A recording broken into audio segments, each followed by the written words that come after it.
Hello and नमस्कार दोस्तों, स्वागत आप सभी का मेरे चैनल ऑल न्यूज़ पे। गाइस, ये वीडियो आप सभी के लिए बहुत ज़्यादा इंपॉर्टेंट होने वाली, क्योंकि जैसे कि आप सभी को पता होगा, पंतनगर यूनिवर्सिटी वालों ने अपनी मेरिट लिस्ट जो थी, मींस उससे पहले मेरिट लिस्ट रिलीज़ करने से पहले एक टेंटेटिव मेरिट लिस्ट रिलीज़ की हुई है, यानी कि जिसमें आप देख सकते हो कि कितने नंबर ऑफ़ कैंडिडेट्स ने इसके लिए अप्लाई किया है, प्लस कितने आपने जो भी अपना मार्कशीट अपलोड करी थी या फिर जो भी आपने सर्टिफिकेट अपलोड करे थे, कैटेगरी सर्टिफिकेट या वेटेज सर्टिफिकेट, तो वो अच्छे से आपका अपलोड हुआ है या फिर वहाँ पे मीन्स आपने तो अपलोड कर दिया, लेकिन वो अपलोड हुआ है या नहीं हुआ है, या फिर अगर अपलोड हुआ है तो सही फॉर्मेट में अपलोड हुआ है या नहीं हुआ है। सो ये सब चीज़ें आप उसमें देख सकते हो, ठीक है। और इसी के साथ साथ गाइज एक गुड न्यूज़ भी होगी आप सभी के लिए, वीडियो के एंड में बताऊँगा मैं आप सभी को, तो आप वीडियो को एंड तक देखिएगा, ठीक है।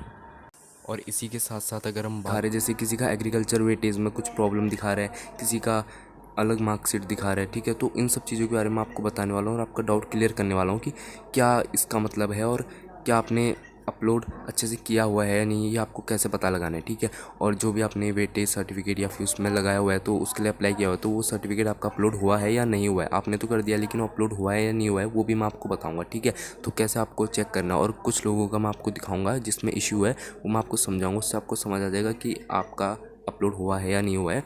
और प्लस फिर अगर नहीं हुआ है, ठीक है, बाई चांस आपको कोई प्रॉब्लम आ रही है, आपके जो मार्क्स हैं वो भी शो हो रहे होंगे उसमें, तो वो मार्क्स आपके करेक्ट हैं तरीके से अपलोड हुए हैं, यानी कि जैसे आपके 300 नंबर आ रहे हैं तो आपके कहीं 200 या ऐसे कुछ नंबर तो अपलोड नहीं होंगे, गलत तो नहीं होंगे। तो उसके लिए भी आपको क्या करना है, कैसे आपको उसको ठीक करवाना है, वो भी मैं आपको बताऊंगा, ठीक है। तो चलिए वीडियो स्टार्ट करते हैं। तो सबसे पहले तो गाइज मैं आप सभी को दिखाता हूँ।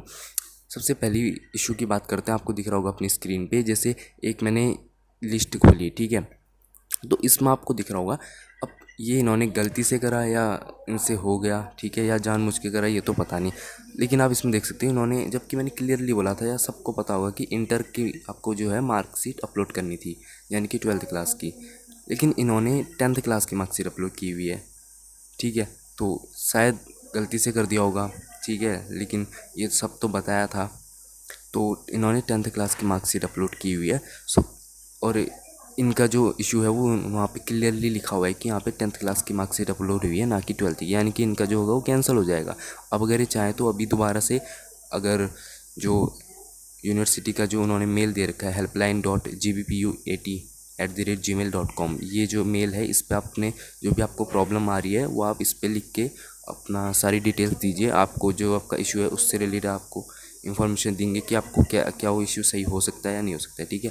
सो इस पे लिख के वो अगर सही हो गया तो ठीक है, वरना इनका कैंसिल हो जाएगा। अब हम बात करते हैं दूसरे इशू के बारे में।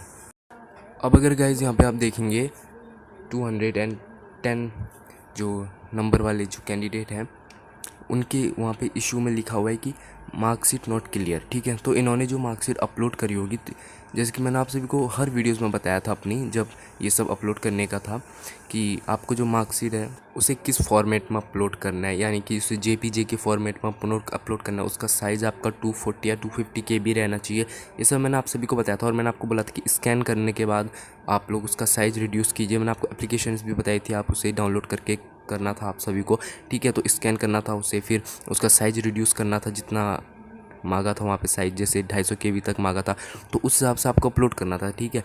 सो उस वजह से इनका अब मार्कशीट नॉट क्लियर का इशू दिखा रहा है। अब इनको जो है, जो इनको भी वही करना पड़ेगा, helpline.gbpu80@gmail.com, इस पर मेल करना पड़ेगा अपने सारे जो डिटेल्स है, रजिस्ट्रेशन नंबर और ये सब वगैरह। फिर इसमें अगर कुछ हो सकता है तो उनका फिर वहीं से होगा, ठीक है। अब यहाँ पे आप दूसरा इशू देखोगे तो इन जो कैंडिडेट हैं, इनका आप देखो यहाँ पे लिखा हुआ है एग्रीकल्चर वेटेज सर्टिफिकेट नॉट, यानी कि जो है वो प्रिस्क्राइब फॉर्म में नहीं है, ठीक है, यानी कि जिस जो निर्धारित फॉर्मेट बताया गया था। जैसे कि इसमें भी वही बात आ जाती है, जैसे मैंने आपको बोला था कि स्कैन करके जो आपको जिस KB में बोला था, यानी कि जो भी साइज़ बोला था वो साइज़ में आपको उसके हिसाब से स्कैन करके अपलोड करना था। अपने हिसाब से आपको केवल फ़ोटो खींची और डायरेक्ट अपलोड नहीं करना था, ठीक है। सो ये भी मैंने बताया था, लेकिन इनका वो भी प्रॉब्लम, इसलिए इनका प्रॉब्लम दिखा रहा है। अगर आप इनसे जस्ट नीचे वाले कैंडिडेट का देखोगे तो उन्होंने रूरल वेटेज लगा रखा है, लेकिन उनका कोई इशू नहीं है, क्योंकि उन्होंने बिल्कुल सही जिस फॉर्मेट में मांगा था उसी फॉर्मेट में अपलोड किया। लेकिन जो एग्रीकल्चर वेटेज सर्टिफिकेट वाले हैं, उन्होंने उस फॉर्मेट में अपन जो प्रिस्क्राइब फॉर्मेट था, यानी कि जो फॉर्मेट बताया गया था यूनिवर्सिटी की तरफ से, उस पर अपलोड नहीं किया। उसके हिसाब से। सो इनका यहाँ पे अब इशू आ गया, अब इनको भी वही मेल करना पड़ेगा। अब अगर इस वाले में हम देखें तो गाइस यहाँ पे आप लास्ट में देखिए, सो सेकंड लास्ट जो है उनका आपको दिख रहा होगा स्पोर्ट्स सर्टिफिकेट जो है, सर्टिफिकेट 8 रिक्वायर्ड, ठीक है। तो यहाँ पे भी काफ़ी सारे टाइप्स होते हैं उसके भी, ठीक है। अब इसके बारे में ज़्यादा जानकारी तो नहीं मुझे स्पोर्ट्स सर्टिफिकेट के बारे में, लेकिन जो सर्टिफिकेट उन्होंने आपसे मांगा आपको वही अपलोड करना चाहिए, ठीक है। तो वरना आपका प्रॉब्लम हो जाएगी। जैसे किसी ने मार्कशीट 12th की ना करके 10th की मार्क्स अपलोड कर दी, किसी ने जो फॉर्मेट मांगा था उसमें अपलोड नहीं किया, और किसी ने तो आपको यहाँ पे दिख रहा होगा, ठीक है, जो स्पोर्ट्स सर्टिफिकेट है उसे अगर स्पोर्ट्स सर्टिफिकेट 8 मांगा तो आपको वही देना है, ठीक है। आपको कोई और भी नहीं लगाना, वरना आपका इसका कोई भी आपको बेनिफिट नहीं मिलेगा, कोई रिजर्वेशन नहीं मिलने वाला आपको इसका, ठीक है। सो आप प्लीज़ जो आपसे मांगा गया वही अपलोड कीजिए, ठीक है। अगर आपके पास नहीं है तो कोई बात नहीं, अपलोड करने की ज़रूरत नहीं है। अब इस वाले में देखें तो इस वाले में भी वही सेम इशू है कि इंटर मार्कशीट नॉट क्लियर। इसमें भी जिस फॉर्मेट में मांगा था नहीं अपलोड किया होगा, जेपीजे के फॉर्मेट में मांगा था और जो साइज़ था उसमें नहीं किया होगा, स्कैन नहीं करा होगा, तो आपका यहाँ पे भी इंटर की जो मार्कशीट है आपने अपलोड तो करी, लेकिन वो सही फॉर्मेट में नहीं हो पाई, तो वो नॉट क्लियर का इशू बता रहा है, ठीक है। अब इस वाले में हम देखें और इस वाले में हम बात करते हैं, जो 7404 नंबर वाले जो कैंडिडेट हैं उनका आप देखोगे तो वहाँ पर लिखा है candidate name not shown in inter marksheet, यानी कि जो आपकी मार्कशीट तो आपने अपलोड करी लेकिन वो क्लियरली अपलोड नहीं करी, ठीक है। अब आपको जो फोटो थी वो भी आपको अच्छे से लेनी थी, ठीक है, जिसमें आपका हर एक चीज़ क्लियर है, आपके सारे जो मार्क्स पहले आपको चेक करना था गाइज कि आपके जो सारे मार्क्स हैं वो आपके क्लियर हैं, दिख रहे हैं कि नहीं फ़ोटो में, ठीक है। क्योंकि जब आप साइज़ रिड्यूस करते हो तो साइज़ रिड्यूस करने के बाद आपको एकदम से अपलोड नहीं करना है, वहाँ पे भी आपको चेक करना है, ठीक है। ये आपको आगे भी काम आएगी बात। क्या जब आप साइज़ रिड्यूस करते हो तो क्वालिटी जो है थोड़ी घट जाती है, ठीक है। तो आपको साइज़ भी इतना रिड्यूस नहीं करना है, ठीक है, जितना मांगा उतना ही रिड्यूस करना है, और पूरा अच्छे से चेक करना है आपको कि साइज़ रिड्यूस हुआ था या नहीं हुआ था। और यहाँ पे जैसे अब उनका नेम क्लियर नहीं है तो उनका जो नाम होगा वो क्लियरली दिखाई नहीं दे रहा होगा इंटर मार्कशीट में, ठीक है। सो अब इनका ये इतनी छोटी सी बात पे इनका जो है प्रॉब्लम आ गया, ठीक है। तो इनका अब रिस्क पे हो सकता है, अब इनका कैंसिल भी हो सकता है, ठीक है। तो इसके लिए भी अब क्या किया जाए, ठीक है, इनको वही मेल करना पड़ेगा जो helpline.gbpuat@gmail.com, ठीक है। मैंने इस पर आपको बता दिया। अगर आपका कोई भी और भी डाउट है गैस, या फिर कोई भी आपका रिस्क दिखा रहा है तो आप कमेंट सेक्शन में मुझे बता सकते हो, ठीक है। या फिर आप डायरेक्टली जो helpline.gbpuat@gmail.com है उस पर आप डायरेक्टली जाके अपनी रजिस्ट्रेशन नंबर अपना सारा डिटेल्स बताओ, और वहाँ पे जाके बताओ जो भी आपका इशू दिखा रहा है, ठीक है। क्योंकि ये खुद यूनिवर्सिटी वालों ने बोला था कि अगर आपका कोई इशू है तो आप 20 तारीख से पहले इस मेल पे इमीडिएटली कांटेक्ट कीजिए, ठीक है। सो मेल में मैंने आपको बता दिया, स्क्रीन पे भी आपको दिखाई दे रहा होगा। आप जल्दी से वहाँ पे जाइए और उन्हें मेल करके अपनी इशू बताइए, ठीक है। और 20 तारीख से पहले अब आप देरी मत कीजिए, ठीक है।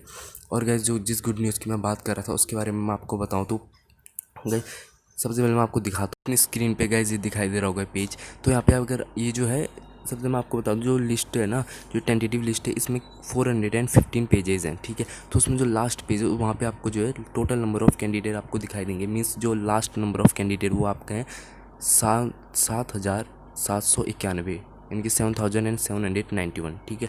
तो यानी कि इस बार ये आपके लिए बहुत अच्छी खबर है। जैसे कि मैंने आपको हर वीडियोस में बताता था कि आपका जो कैंडिडेट है वो 12 से 13 हज़ार है, ठीक है। हर साल इतने होते थे, लेकिन फिर इस साल एंट्रेंस एग्ज़ाम तो हुआ नहीं, और जो आपका ऑनलाइन मेरिट लिस्ट की बेस में एडमिशन हो रहा था, तो उसमें जो था आपको डेट मिली थी 15 दिन के लिए कि आपको अपनी मार्कशीट अपलोड करनी है। तो उस पर काफ़ी सारे कैंडिडेट ने अपलोड ही नहीं करा, ठीक है। फिर दोबारा से आपको डेट मिली अपलोड करने के लिए, तो बहुत सारे कैंडिडेट को तो पता ही नहीं चला, ठीक है। जिन्होंने मेरी वीडियो देखी उनको पता चला, जिन्होंने नहीं देखी उनको नहीं पता चला, क्योंकि ये किसी न्यूज़ चैनल में या कहीं तो आया नहीं, किसी वेबसाइट पे ऐसा न्यूज़ में नहीं आया, ठीक है। केवल ऑफिशियल वेबसाइट में आया था। इस वजह से बहुत सारे कैंडिडेट को पता ही नहीं चला कि जो है आपको इंटरमीडिएट की मार्क्स से अपलोड करनी है और ऑनलाइन मेरिट बेस आपका एडमिशन हो रहा है पंतनगर में। सो इस वजह से बहुत जो है कैंडिडेट के नंबर बहुत ही कम हो गए, जैसे कि आप देख सकते हो कहाँ 12-13 हज़ार से 7 हज़ार हो गए, ठीक है। तो इससे आप सभी के चांसेस काफ़ी बढ़ जाते हैं। अब जो चांसेस है मेरिट लिस्ट जो है अब थोड़े से चांसेस है, ठीक है, क्योंकि मेरिट लिस्ट 80 से थोड़ा नीचे तक भी, यानी कि 75 तो नहीं, लेकिन 78-79 वालों का भी एडमिशन हो जाए, ठीक है। ऐसे चांसेस बन रहे हैं अब, क्योंकि जब कैंडिडेट का नंबर 10,000 से भी कम हो गया, इनके 7 ही हज़ार कैंडिडेट हैं इस बार, ठीक है। क्योंकि 7 ही हज़ार लोग अपना ये अपलोड कर पाए मार्कशीट को, तो इससे आप लोगों के चांसेस बढ़ जाते हैं एडमिशन होने के, ठीक है। और अगर परसेंटेज की बात करें तो ज़्यादा 90+ परसेंटेज भी काफ़ी है, लेकिन ज़्यादातर जो है एवरेज अगर माने तो 70 से 80 के बीच में। सो अब आपके चांसेस काफ़ी बढ़ जाते हैं कि 78-79 वालों के भी एडमिशन हो जाए, ठीक है। अब थोड़ा आपकी कैटेगरी पे डिपेंड करता है ठीक है। सो ये गाइज मैंने आपको बता दिया। अगर आपको वीडियो अच्छी लगी हो तो प्लीज़ वीडियो को लाइक कीजिए, शेयर कीजिए और चैनल को सब्सक्राइब कीजिए एंड गुड बाय।